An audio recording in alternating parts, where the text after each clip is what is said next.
안녕하세요. 시내가 책방입니다. 저는 책방지기 한 걸음씩입니다. 오늘은 지난 시간에 이어 북유럽 동화 중에서 레나 아가씨를 들려드리도록 하겠습니다. 옛날에 세 아들을 둔 농부가 살고 있었습니다. 장남은 피터, 차남은 폴, 막내는 에스벤이었지요. 피터와 폴은 튼튼하고 빈틈없는 젊은이였지만 막내 에스벤은 아무짝에도 쓸모가 없었습니다. 자리 판단이 분명하고 활달해 농사일을 잘 돕는 두 형과는 다르게 에스벤은 하루 종일 한마디도 하지 않고 꿈꾸는 사람처럼 멍하니 있거나 난로가에 앉아 재나 긁어대곤 했습니다. 사람들은 그를 재 긁는 에스벤이라고도 불렀지요. 그들의 농장은 아주 비옥하고 푸른 초원 위에 있었습니다. 농장 한가운데에 돌멩이가 많고 잡초로 우거진 황무지도 있었는데 에스벤은 그곳에 누워 잠을 자거나 하늘을 쳐다보는 것을 좋아했습니다. 한편 피터와 폴은 쓸모없는 황무지를 그냥 두고 볼 수 없었습니다. 옛날 옛적에 황무지의 요정이 살았다는 전설이 내려오긴 했지만 피터와 폴은 웃어 넘겼습니다. 두 사람은 열심히 땅을 일구어 씨를 뿌렸습니다. 황무지를 일구어 만든 땅은 몹시 비옥했습니다. 겨울을 잘 지내고 봄이 되면 밀을 풍성하게 수확할 수 있을 것으로 보였지요. 그러나 성 요한 축일 전날 밤에 그들은 크게 좌절했습니다. 비옥했던 땅이 쑥대밭이 되어 있었기 때문이었지요. 밀잎은 몽땅 망가지고 쓰러져 도저히 다시 살릴 수 없는 지경이 되어 있었습니다. 왜 이런 일이 일어났는지 알도리가 없어 피터와 폴은 다시 밭을 갈아엎고 새싹이 자라길 기다렸습니다. 하지만 이번에도 똑같은 일이 발생하고 말았습니다. 피터와 폴은 하는 수 없이 밭을 갈아엎고 겨울을 지나 봄에 아마를 심었습니다. 두 사람은 지난 2해 동안 일어난 일이 반복되지 않도록 성 요한 축일 전날 밤에 밭을 지키기로 했습니다. 먼저 장남 피터가 방망이로 무장한 뒤 돌담 위에 앉아 밭을 지켰습니다. 피터는 자지 않고 밭을 지키려 했었지만 자기도 모르게 골아떨어지고 말았습니다. 이윽고 한밤중이 되자 갑자기 땅이 흔들렸습니다.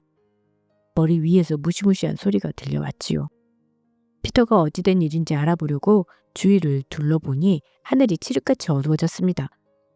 어둠을 뚫고 나온 무언가가 용이 내뿜는 불처럼 빨갛게 빛나더니 밭이 온통 요동치기 시작했습니다. 울부짖는 소리가 너무나도 시끄러워 정신이 나간 피터는 뒤도 돌아보지 않고 집으로 도망쳤습니다. 다음날 아침 밭으로 다시 나가보니 밭은 널빤지처럼 납작하고 반반하게 뭉개져 있었습니다. 기운이 빠진 피터와 폴은 밭을 일구는 일을 포기했습니다. 더 이상 아무런 노력도 기울이지 않았지요. 다음에 봄이 되자 황무지 밭은 온통 잡초와 야생화로 뒤덮였습니다. 에스벤은 다시 그곳을 찾아 편히 누워 높다랗고 푸른 하늘을 올려다보았습니다. 그는 무척 행복했지요. 송 요한 축일 전날 실컷 낮잠을 잔 에스벤은 오후 늦게 집을 나섰습니다. 사실 에스벤도 해마다 그 밭에 다녀가는 존재가 무엇인지 궁금했습니다. 밭을 망쳐놓은 짓을 정말로 요정이 한 건지 사람이 한 건지 알아보고 싶었지요. 에스벤은 밭에서 밤을 새우며 확인해 보기로 했습니다. 에스벤은 몇백 년 된 물풀의 나무 위로 올라가 가만히 앉아 있었습니다. 그런데 한밤중이 되자 갑자기 공기를 가른 듯한 우레소리와 함께 무엇인가 내달리는 소리가 들려왔습니다. 하늘은 검은색 천이 드리워지듯 점점 어두워지더니 빨갛게 빛나는 것이 다가왔습니다. 빨간빛의 정체는 바로 머리가 셋 달린 용이었습니다. 용이 땅과 가까워지자 바람은 더 심하게 불었습니다. 회오리 바람이 밭 여기저기를 들쑤시며 모든 식물의 잎사귀와 줄기를 짓밟고 쓰러뜨렸지요. 나무에 매달려 있던 에스벤은 바람에 날아가지 않도록 나무를 꼭 잡고 있어야만 했습니다. 얼마 지나지 않아 갑자기 모든 소리와 바람이 멈추더니 하늘이 맑아졌습니다. 머리가 셋 달린 용도 사라졌지요. 그리고 저 멀리 커다란 백조처럼 보이는 3마리의 새가 나타났습니다. 가까이서 보니 그것은 백조가 아닌 백조로 변장한 새 처녀였습니다. 하얗고 기다란 날개를 달고 하늘거리는 베일을 걸친 처녀는 에스벤이 있는 물풀의 나무 아래로 사뿐히 내려왔습니다. 처녀들은 날개와 하얀 베일을 벗더니 셋이 손을 잡고 들판을 빙빙 돌며 노래에 맞춰 춤을 추었습니다. 처녀들은 모두 흰 드레스를 입고 있었고 머리에는 금관이 올려져 있었습니다. 에스벤은 매혹적인 노래와 아름다운 모습에 넋이 나가버렸지요. 그는 조심스럽게 나무에서 내려와 처녀의 하얀 베일을 주워 조용히 나무 위로 올라갔습니다. 백조 공주들은 아무것도 눈치채지 못하고 3시간이 넘도록 춤을 추었지요. 신나게 춤을 추고 나무 아래로 돌아온 새 처녀는 베일을 걸치려 했습니다. 하지만 베일이 보이지 않았습니다. 처녀들은 이리저리 돌아다니며 베일을 찾다가 나무 위에 앉아있는 에스벤을 발견했습니다. 그들은 에스벤이 베일을 가지고 있는 것이 분명하다고 말했지요. 에스벤은 순순히 그렇다고 대답했습니다. 네, 맞아요. 제가 당신들의 베일을 가지고 있어요. 처녀들은 베일을 돌려달라고 울며 간청했습니다. 베일이 없으면 저희는 죽을지도 몰라요. 제발 돌려주세요. 베일만 돌려주신다면 세상 어느 왕도 부럽지 않을 정도로 많은 돈을 드릴게요. 약속해요. 에스벤은 가만히 앉아 처녀들을 뚫어져라 쳐다보다가 말을 이었습니다. 세 사람 중에 한 분이 나의 아내가 되겠다고 약속해 주세요. 그럼 베일을 드리죠. 첫 번째 처녀는 단호하게 대답했습니다. 안 돼요. 그럴 수는 없어요. 두 번째 처녀도 거절했습니다. 저도 그럴 수 없어요. 하는 수 없이 막내 처녀가 나섰습니다. 좋아요. 제가 하겠어요. 베일만 돌려주신다면요. 에스벤은 두 처녀에게 베일을 돌려준 뒤 마지막 처녀에게 말했습니다. 제 손을 잡고 키스한 뒤 손가락에 반지를 끼워줘요. 다음에 성 요한 축일 전날 돌아와 저와 결혼하겠다고 약속하기 전까지 베일을 돌려주지 않을 겁니다. 막내 처녀는 차분하게 대답했습니다. 알겠어요. 약속해요. 하지만 당신이 알아야 할 게 있어요. 사실 우리는 모두 한 자매로 예전에 바로 이곳에 있던 성에서 자랐어요. 그런데 아주 오래전 사악한 요정이 우리를 수만 킬로미터 떨어진 먼 곳으로 데려가 가둬버렸어요. 오직 성 요한 축일에만 우리의 고향인 이곳에 올 수 있게 허락해 주었지요. 우리가 결혼식을 올리려면 성이 있어야 해요. 당신이 이곳에 왕자의 수준에 맞는 성을 지으세요. 그리고 당신이 원하는 모든 손님을 초대해도 되지만 이 나라의 왕은 절대 안 됩니다. 혹시 돈이 걱정이라면 이렇게 하세요. 당신이 앉아있던 물풀의 나무의 가지를 꺾어 나무 뿌리에 있는 가장 큰 돌을 내리치며 레나 아가씨를 위하여라고 말하면 돼요. 그러면 돌이 굴러가고 보물 창고로 들어가는 입구가 나타날 거예요. 그 안에 필요한 모든 것이 있을 테고요. 보물 창고를 닫을 때도 똑같이 하시면 됩니다. 그럼 그때까지 안녕히 계세요. 말을 마친 처녀는 언니들처럼 베일을 머리에 감고 하얀 날개를 펼쳤습니다. 이윽고 세 처녀는 모두 날아가 버렸습니다. 세 사람은 세 마리의 백조처럼 보이다가 점점 하얀색의 작은 반점이 되어 사라졌습니다. 그 순간 동쪽 하늘에 떠오른 한 줄기의 햇빛이 에스벤이 서 있는 들판을 비췄습니다. 에스벤은 자신이 보고 들은 것이 믿기지 않아 한참 동안 처녀가 사라진 곳을 바라보며 멍하니 서 있었지요. 마침내 정신을 차린 에스벤은 처녀가 말한 대로 나뭇가지를 꺾어 레나 아가씨를 위하여라고 말하며 돌을 쳤습니다. 그러자 돌이 옆으로 밀려나더니 그 아래로 왕의 보물 창고로 통하는 입구가 나타났습니다. 창고 안에는 금은 보화와 진귀한 보석, 술잔과 치기, 장식이 달린 커다란 촛대, 아주 정교한 형태의 진귀한 물건으로 가득 차 있었습니다. 에스벤은 금화와 은화를 잔뜩 꺼낸 뒤 돌을 치며 같은 주문을 외웠습니다. 그리고는 곧장 집으로 돌아갔지요. 아버지와 두 형은 에스벤을 알아보지 못했습니다. 그도 그럴 것이 에스벤은 평상시와 다르게 생기가 넘쳤기 때문입니다. 머리카락을 깔끔하게 뒤로 넘겼고 눈도 반짝반짝 빛났지요. 에스벤은 머리를 똑바로 쳐주고 말했습니다. 형 아버지, 지난 3년 동안 우리 밭을 짓뭉개 놓은 자를 알아냈습니다. 이제 그 밭은 농사 지을 필요가 없어요. 대신 다음에 성 요한 축일 전날까지 그곳에 성을 지어야 합니다. 에스벤의 말을 들은 아버지와 형들은 에스벤이 미쳤다고 생각했습니다. 하지만 그가 들고 온 금화와 은혜를 보고 마음을 바꿨지요. 에스벤과 그의 가족은 분주히 성을 지었습니다. 다음에 성 요한 축일 무렵 탑과 작은 첨탑과 지붕이 온통 금으로 번쩍이는 근사한 성이 완성되었습니다. 성 요한 축일이 되기 며칠 전 에스벤의 부모님은 많은 사람을 초대했습니다. 한편 전국을 여행하던 중 소문을 듣고 일부러 그곳을 지나가던 왕이 에스벤의 부모님을 만났습니다. 에스벤의 아버지가 황급히 모자를 벗어 인사하자 왕도 모자를 벗어 답례했지요. 막내 아드님의 결혼식을 아주 성대하게 준비하고 계신다고요. 저도 신랑과 신부를 만나보고 싶군요. 왕을 초대하면 안 된다는 사실을 몰랐던 부모님은 흔쾌히 수락했습니다. 저희야 영광이지요. 꼭 오셔서 자리를 빛내주십시오. 고마워요. 매우 즐거운 결혼식이 되겠군요. 드디어 결혼식 날이 되었고 많은 하객이 몰려왔습니다. 물론 왕도 참석했지요. 곧 에스벤도 모습을 드러냈지만 신부는 한참이 지나도 나타나지 않았습니다. 사람들은 뭔가 잘못된 것이 아니냐며 수군대기 시작했습니다. 해가 질 무렵 에스벤은 성 앞에 나와 하늘을 올려다보았습니다. 곧 6필의 말이 이끄는 화려한 황금 마차가 성문 앞에 도착했습니다. 에스벤이 마차로 달려가 보니 눈부시게 아름다운 신부가 앉아 있었습니다. 그녀는 에스벤을 보자마자 물었습니다. 왕도 왔나요?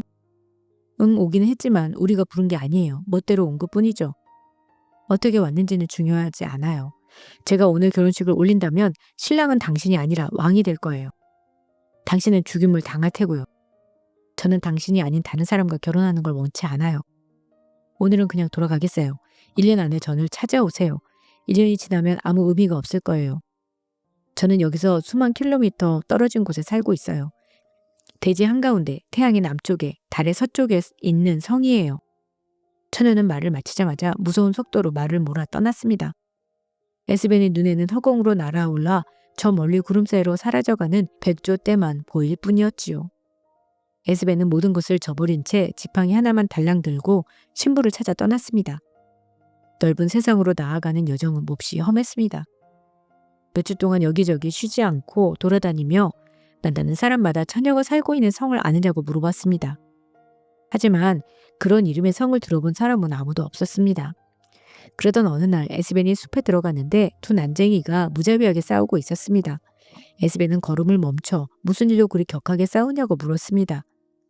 이 모자는 아버지가 돌아가시면서 물려준 것입니다. 하나뿐인 모자를 갖기 위해 이렇게 싸우고 있죠. 별건 아닌 일로 그렇게 험하게 싸우시는군요. 이 모자는 보통 모자가 아니에요. 누구든지 이 모자를 쓰면 투명 인간이 된답니다. 아무에게도 보지 않게 되죠. 두 사람은 다시 엉겨부터 구르기 시작했습니다. 에스벤은 그 모자를 획 집어 머리에 쓰더니 자리를 떠나며 외쳤습니다. 좋아요. 둘이 더 친해질 때까지 열심히 싸우세요. 에스벤이 조금 더 걸어가니 또 다른 두 난쟁이가 머리가 터져라 싸우고 있었습니다. 그들 역시 아버지의 유일한 유산인 신발을 두고 다투는 중이었지요. 그 신발은 한 걸음에 160km를 갈 수 있는 신기한 신발이었습니다. 에스벤은 싸움에 끼어들어 말했습니다. 공평하게 달리기 시합으로 정하는 게 어떻겠습니까? 제가 돌을 던질 테니 달려가서 집어오세요. 돌을 먼저 가져오는 사람이 신발을 차지하는 겁니다.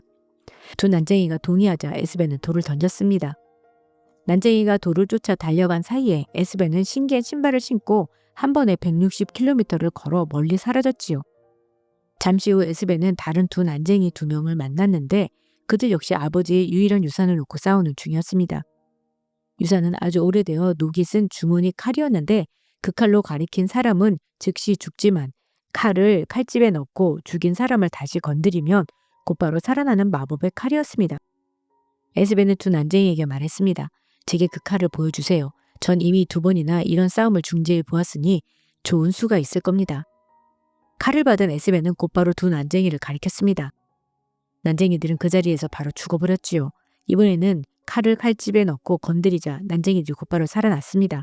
에스벤은 칼을 호주머니에 넣고 신비한 모자를 쓴 뒤 마법의 신발을 신고 수백 킬로미터를 성큼 나아갔습니다. 저녁 무렵 에스벤은 울창한 숲 한가운데 있는 작은 집에 도착했습니다. 집에는 아주 늙은 할머니가 살고 있었는데 어찌나 늙었는지 머리가 온통 하얀색이었습니다. 에스벤은 먼저 정중하게 인사를 건넸습니다. 안녕하세요 할머니. 혹시 대지 한가운데 태양의 남쪽에 달의 서쪽에 있는 성을 알고 계신가요? 그런 성은 처음 들어보네. 가만 보자. 내가 들판에 사는 모든 들짐승을 다스리고 있네. 그들 중에 누군가 아는 짐승이 있을지도 모르지. 기다려 보게나. 할머니가 피리를 불자 사방에서 짐승들이 모여들었습니다. 짐승 모두 성에 대해 아는 것이 없었습니다. 그럼 하는 수 없구나. 하늘의 날짐승을 다스리는 내 동생에게 가보거라. 만일 내 동생마저 도움이 못 된다면 방법이 없을 것이다. 내 동생은 여기서 남쪽으로 500km 정도 떨어진 높은 산에 살고 있단다. 쉽게 찾을 수 있을 때다. 곧 새들의 산에 도착한 에스벤은 그곳의 할머니에게 물었습니다. 할머니 안녕하세요. 혹시 대지 한가운데에 태양의 남쪽에 달의 서쪽에 있는 성을 아시나요? 그런 성은 처음 들어보네. 내가 새들에게 물어볼 테니까 잠시만 기다리게. 할머니가 피리를 불자 세상의 모든 새가 날아들었습니다. 할머니는 새들에게 에스벤이 말하는 성을 알고 있느냐고 물었지만 새들은 그렇게 멀리까지 날아가 본 적이 없다고 대답했습니다. 대답을 들은 할머니는 말했습니다. 그러고 보니 늙은 독수리가 빠졌네. 할머니는 피리를 다시 불었고 피리 소리를 들은 늙은 독수리는 무거운 날개짓을 하며 나무 꼭대기에 앉아 있습니다. 너는 어디서 오는 길인데 이리 늦었느냐? 늦게 온 죄로 내 목숨을 내놓아 할게다. 저는 대지 한가운데에 태양의 남쪽에 달의 서쪽에 있는 성에서 오느라 늦었어요. 그곳에 동지를 틀어 어린 새끼들을 키우고 있거든요. 새끼들을 보살피느라 늦었습니다. 네가 이 청년을 그 성으로 데려다 죽어라. 그렇게 하면 목숨을 살려주지. 오늘 하룻밤만 쉬게 해주세요. 그럼 시키는 대로 모두 하겠습니다. 다음날 아침 일찍 일어난 에스벤은 독수리 등에 엎여 멀리 날아갔습니다. 하늘 높이 날았다가 폭풍이 부는 바다를 건너 멀리 날아갔지요. 이윽고 독수리는 점차 내려가더니 땅 위에 앉아 숨을 헐떡거리며 말했습니다. 이제 좀 쉬어야겠어요. 아직 800km는 더 가야 하거든요. 이제 제가 당신을 데려갈게요. 에스벤은 독수리를 등에 업고 마법의 신발을 신었습니다. 그리고는 5걸음 만에 독수리가 말한 장소에 도착했지요. 독수리가 에스벤에게 말했습니다. 에고 조금 지나쳤어요. 16km 정도 뒤로 갈 수 있어요? 그렇게는 안 되는데요. 그럼 내가 다시 날아가죠 뭐. 독수리는 에스벤을 태우고 16km 뒤로 갔습니다. 마침내 에스벤은 대지의 한가운데에 태양의 남쪽에 달의 서쪽에 있는 성에 도착했지요. 그 성은 세상 어디에서도 찾아볼 수 없는 모습이었습니다. 지붕 끝부터 바닥 끝까지 온통 순금으로 번쩍였지요. 성문 앞으로 간 에스벤은 앉아서 기다리다가 성으로 들어가는 하녀를 붙잡고 부탁했습니다. 혹시 레나 공주님을 만나거든 피곤에 지친 나그네가 포도주 한 잔만 부탁한다고 전해주시겠소? 하녀는 공주에게 에스벤의 말을 전했습니다. 레나 공주는 자신의 금잔에 포도주를 가득 채워 하녀에게 주었지요. 포도주를 다 마신 에스벤은 빈잔에 레나 공주가 자신에게 주었던 반지를 넣어 하녀에게 되돌려 주었습니다. 반지를 알아본 레나 공주는 그 길로 달려와 에스벤을 끌어안았습니다. 그러고는 그를 성으로 데리고 들어가며 말했습니다. 이제 당신을 만났지만 곧바로 돌려보내지 않을 수 없군요. 제 백조 옷을 입고 왔던 길로 다시 돌아가세요. 만약 우리에게 마법을 걸었던 마녀가 당신을 보면 당장 돌로 만들 거예요. 제게 다 방법이 있어요. 저를 그 마녀에게 데려다 줘요. 에스벤은 신비한 모자를 쓰고 늙은 마녀를 보러 올라갔습니다. 그는 마법의 칼을 빼 마녀를 가리켰고 마녀는 그 자리에서 쓰러져 죽었습니다. 에스벤은 마녀를 땅속 아주 깊은 곳에 파묻은 뒤 레나 공주와 결혼식을 올리고 지금까지 행복하게 잘 살고 있답니다. 네, 오늘은 북유럽 동화 중에서 레나 아가씨를 들려드렸습니다. 다음 시간에는 심장을 숨겨놓은 거인을 들려드리도록 하겠습니다. 그럼 다음 시간에 뵐게요. 안녕히 계세요.